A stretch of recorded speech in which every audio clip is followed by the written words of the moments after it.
Well, there was not a single indication of any rain that was supposed to happen today. It's starting to sprinkle a little bit. I think it's just a small little storm that's passing by.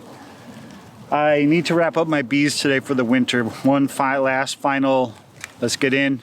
Let's remove the summer fall feeders, put the winter emergency food on. I'm gonna see if I can uncheckerboard this one down here really quick. Temperatures today are about 55 degrees. It's November 4th today. So I know I'm a little late getting these tasks completed, but they gotta get done. And today's the warmest day that I think I'm gonna have for the rest of the year. So I'm gonna try to make most of this as quick as possible. I don't want to chill the bees. 55 isn't too bad, but I still don't want to put them in any harm's way by any means, especially when I do the rearranging on this. So I'm gonna do that as quick as I can. The rest of it, the feeders, I'm gonna go with the mountain camp method this year for feeding. So we'll go through that. We'll go through the quilt boxes, but we gotta get going because daylight savings time thing happened and now it's gonna be dark and like, just got home from work and I got about an hour to get everything done outside that I needed to get done before the dark comes. So let's get busy. We'll start off with the weak hive. Looks like they clustered back together pretty nice even after I checkerboarded them. This one and this one should be empty. This one should be empty. We'll see if they fill them up. If they fill them up, I'm not even gonna switch it back.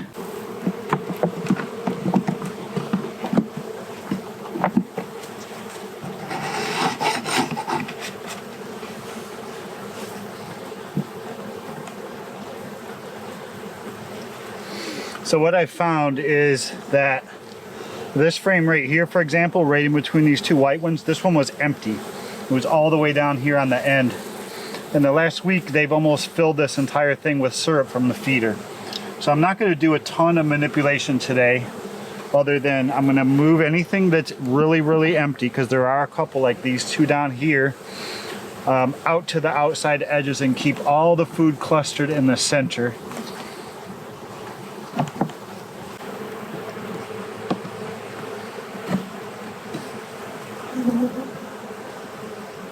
All right, so I do feel pretty good about the way that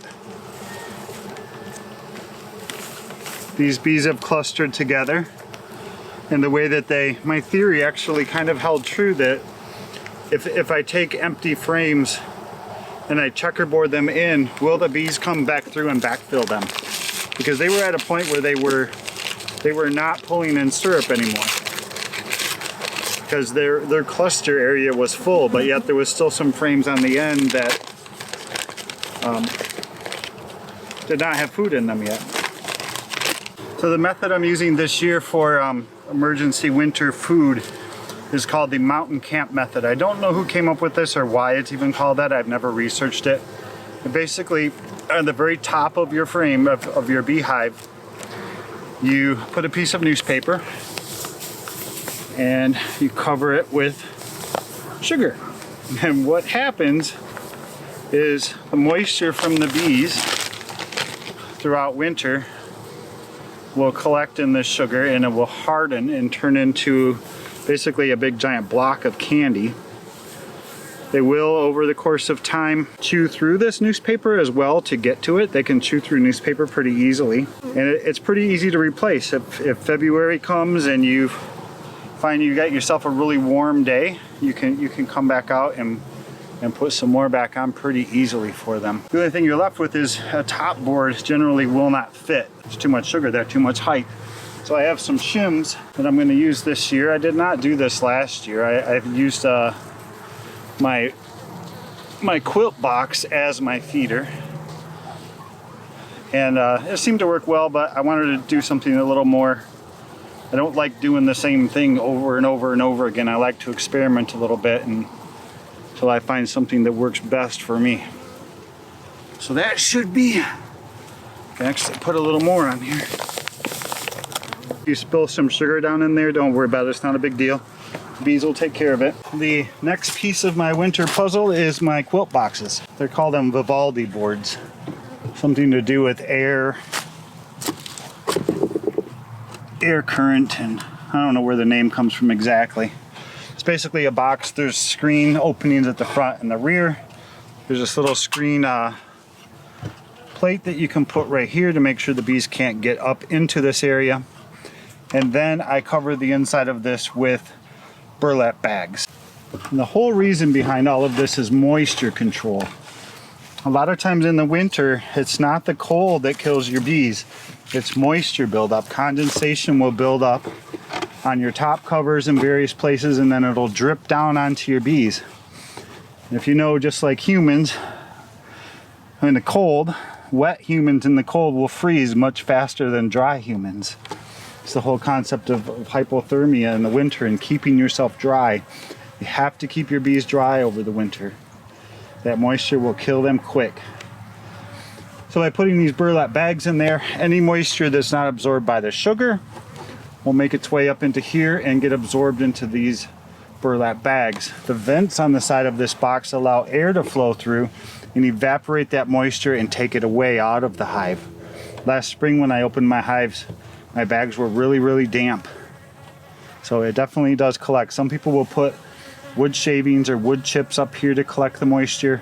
Burlap bags seem to work fine for me. I just reuse them every year. What's left is our top cover, or our inner cover, and then our top cover. Some multiple bricks. I may come back some other day and put some ratchet straps just to hold this down good. This isn't a very heavy hive. They don't have a ton of food in here, so I need to make sure they're protected. Same concept over here. You guys up so you can see a little better. So this is my Vivaldi board. This is my vent box. This is what's ultimately going to go on top. This is my empty feeder. And I am noticing with that feeder on there, even though it was empty, some condensation right here. This is the moisture stuff that I'm talking about. This is what will kill your bees. I shouldn't have left that feeder on there as long as I did.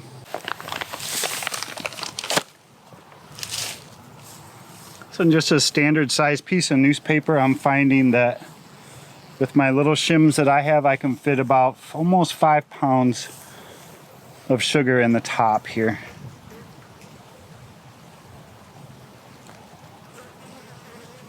Oh, don't come out and get me. I'm giving you a treat. These ones are pretty docile. This will, any of that moisture that had accumulated up here, this sugar is going to wick that up and suck it right up. Now these shims do have a top entrance on them, which I'm not sure if I'm going to like or not. I'm just going to leave it for now. I can come back and put a screw in it and cover that up with a little piece of wood if I need to. Kind of like I did here on the fronts of these. You got this little door, you can twist this and turn it. And then our quilt box is going on, followed by burlap bags, inner cover and top cover. All right, last one. I don't know how far I'm going to take you guys through this one.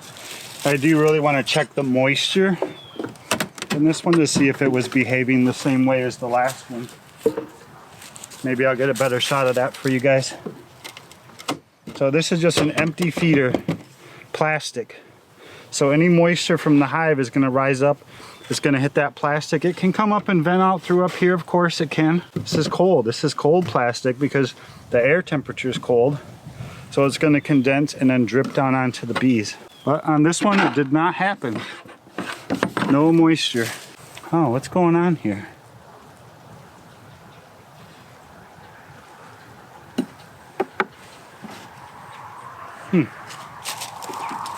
Where's all the bees? Oh yeah, no, they're in there.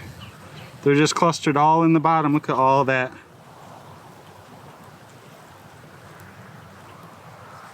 Nice, nice, nice. You guys scared me for a second there. They're all clustered down in the bottom box. That last one that we were in is really super populated, so I don't think they'll all fit in the bottom. Where this one, they're a little less populated and they can all fit. I think we're good. Let's do the same process. The honey that's in here for the bees and the sugar syrup that they've collected is what they should survive on over the winter. This is emergency food. Let's say some freak accident happens and winter lasts 2 months longer than it's ever have before in the history of man. This is their emergency supplies. If they work their way up through winter, they're gonna work their way all the way up through this hive until they get to the top. If it's still not warm enough yet for them to go out and get food, they have all of this sugar block here to get them through as an emergency food source. We place our shim, place our quilt box. So in your quilt box, whether you use burlap, you use an old blanket, you use pine shavings, whatever you use, don't jam it completely packed full. You want some free space in here. You want air to be able to come through and vent away that moisture. So I think that's going to wrap up our 2019 beekeeping season officially. I may come back if we get some warm days through November, December, like above 50, 55. I may come back and check on that week hive a little bit, but I feel like it was a really successful year this year. I learned a lot about beekeeping this year that I didn't. This was my second year beekeeping. My first year I did okay. I had 2 hives. They were strong. They went into winter well, but they didn't survive winter. They basically, come spring, like February, I had bees. March, they were gone. Completely gone. All dead in the bottom of the box. I think they starved. So I learned from those lessons, and I went into this year and with the mentality that I'm not taking anything from these bees. If they harvest honey, they can keep it all.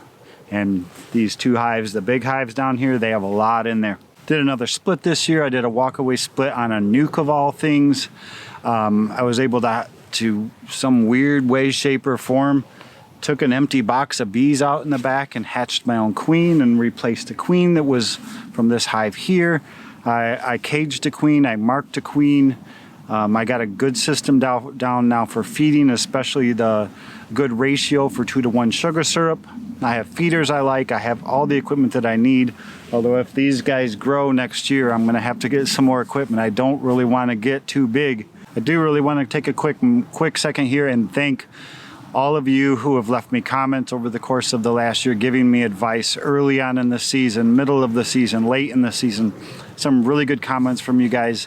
I know beekeeping is one of those, you ask 10 beekeepers a question and you're gonna get 14 answers.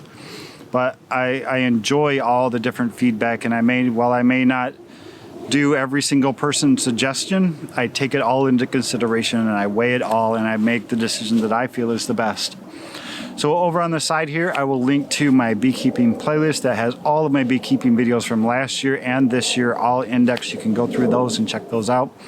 Hopefully I've made some mistakes along the way that you can learn from if you're a new beekeeper as well. And we'll see you guys in the spring. What is it, like February, March, maybe March, April time frame. We'll be back with the bee suit on. We'll see who survived and check things out and start learning again all over next year. But hopefully with a little more knowledge to start with. Thanks a lot, guys. Bye.